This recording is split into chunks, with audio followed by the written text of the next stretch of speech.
लेकिन इस विधानसभा क्षेत्र में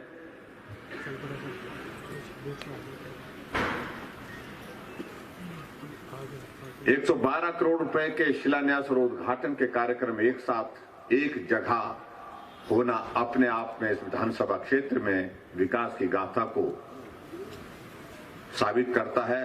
इसके लिए मैं आप सबको बहुत बहुत बधाई देता हूं।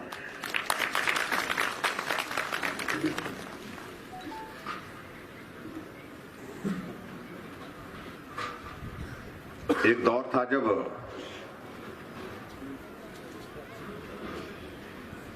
हिमाचल प्रदेश में राजनीति का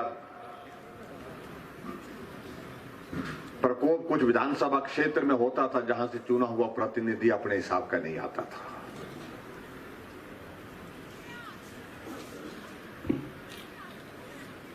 ऐसे विधानसभा क्षेत्र जहां से सरकार के हिसाब का आदमी नहीं आता था, सरकार के साथ चलने वाला विधायक नहीं होता था, यानी कि उस दल का नहीं होता था, उन विधानसभा क्षेत्र को छोड़ दिया जाता था।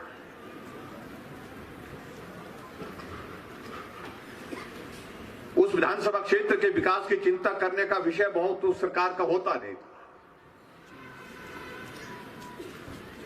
थोड़ा बहुत काम हो गया तो हो गया, नहीं तो नहीं हुआ तो उनको 5 वर्ष तक के लिए एक तरह की सजा के बतौर जो है उस क्षेत्र को विकास की राह से बाहर कर दिया जाता था, छोड़ दिया जाता था।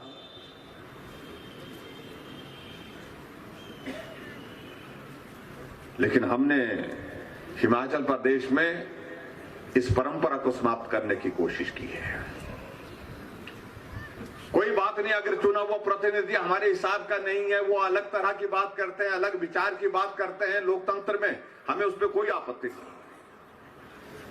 लेकिन क्षेत्र के विकास की गति नहीं रुकनी चाहिए। विकास होना चाहिए, लगातार होना चाहिए, और उस क्षेत्र में भी होना चाहिए जहां विधायक अपने दल का भी नहीं है।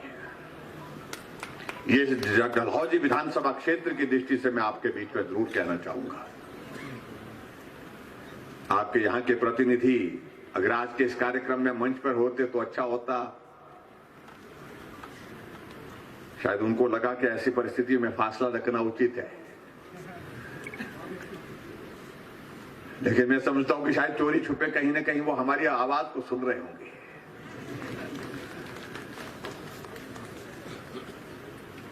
क्योंकि हम जहां भी जाते हैं, हमारे विपक्ष के मित्र मंच पर तो नहीं आते हैं, कम आते हैं।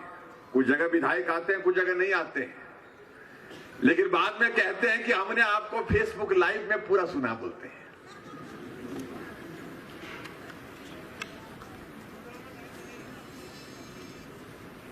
एक चुने हुए प्रतिनिधि के नाते मुझे लगता है कि एक भूमिका रहती है, और उस भूमिका को निभाने की दृष्टि से जो भी जब मुख्यमंत्री आते हैं तो उनके समक्ष अपनी बात कहें, क्षेत्र की बात कहें, समस्याओं का समाधान किस प्रकार से हम मिलकर के कर सकते हैं, उन सारी बातों का कहने की गुंजाइश रहती है।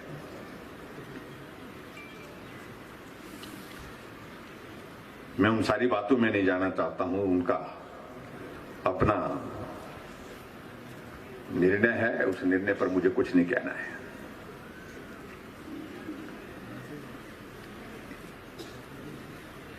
लेकिन मुझे इस बात की प्रसन्नता है, यह डलहौजी विधानसभा क्षेत्र हिमाचल प्रदेश का उन विधानसभा क्षेत्रों में है जहां पर्यटन की बहुत बड़ी संभावना है। पर्यटन के मानचित्र पर आपका डलहौजी है। लोग हमको बाहर प्रदेश के बाहर के लोग भी जो हमको पूछते हैं, अगर हिमाचल आना है तो डलहौजी के लिए जाना है तो कहां से जाना चाहिए, क्या वहां पर व्यवस्था हो सकती है। और हम उनको कहते हैं कि आइए, आप एक बार डलहौजी आएंगे तो आपके आने के बाद जाने का मन नहीं करेगा, क्योंकि इस क्षेत्र का अपनी एक पहचान है जो ईश्वर ने इस क्षेत्र को दी है, हिमाचल प्रदेश को दी है, उसी के अनुरूप जो है बने आप अपने डलहौजी के इस इलाके को दी है।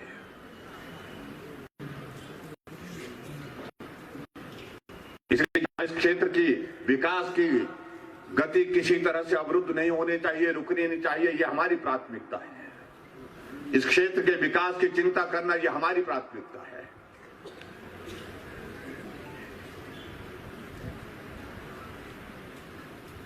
अभी किशन कपूर जी कह रहे थे स्कीमों का जिक्र करते हुए, तो कुछ लोग ताली बजा रहे थे, कुछ नहीं बजा रहे थे, शायद ठंड का असर हो रहा है शायद।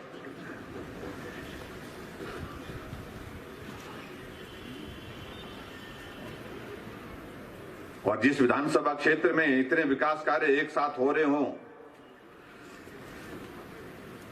वहां मुझे लगता कि एक बात तो ताली जरूर से होनी चाहिए। ताली बजाने से ठंड भी दूर होती है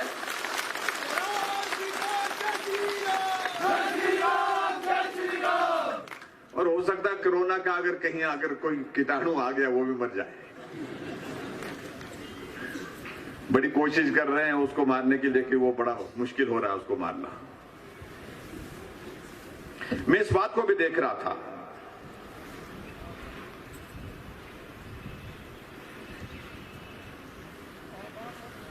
पीडब्ल्यू डिपार्टमेंट के माध्यम से इस विधानसभा डलहौजी विधानसभा क्षेत्र के अंतर्गत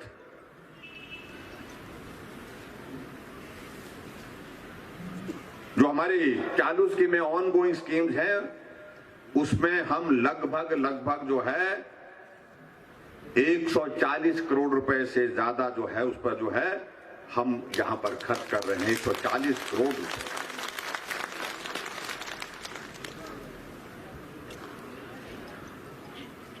और मैं ये भी कहना चाहता हूं, 2018 के पश्चात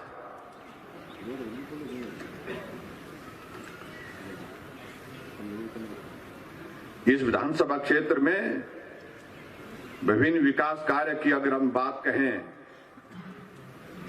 तो लगभग हम देख रहे हैं कि